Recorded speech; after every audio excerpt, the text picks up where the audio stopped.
বাংলাদেশে অনলাইন জুয়া কঠোরভাবে বন্ধ, 1 কোটি টাকা জরিমানা ও 2 বছরের কারাদণ্ডের ঘোষণা।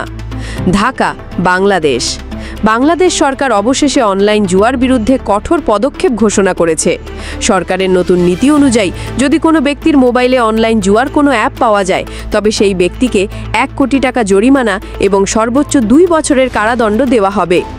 সরকার জানিয়েছে, এই সিদ্ধান্ত নেওয়া হয়েছে দেশে অনলাইন জুয়ার ভয়াবহ প্রভাব, আর্থিক ক্ষতি এবং সমাজে নৈতিক অবক্ষয়ের কারণে।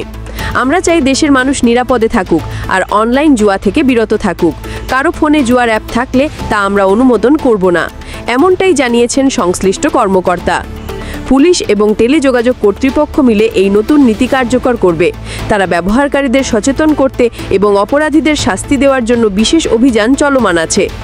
সরকারি এই পদক্ষেপের মাধ্যমে অনলাইন জুয়ার বিরুদ্ধে কঠোর বার্তা পাঠানো হয়েছে, যাতে দেশের যুব সমাজ জুয়া থেকে দূরে থাকে এবং আর্থিক ক্ষতির হাত থেকে রক্ষা পায়।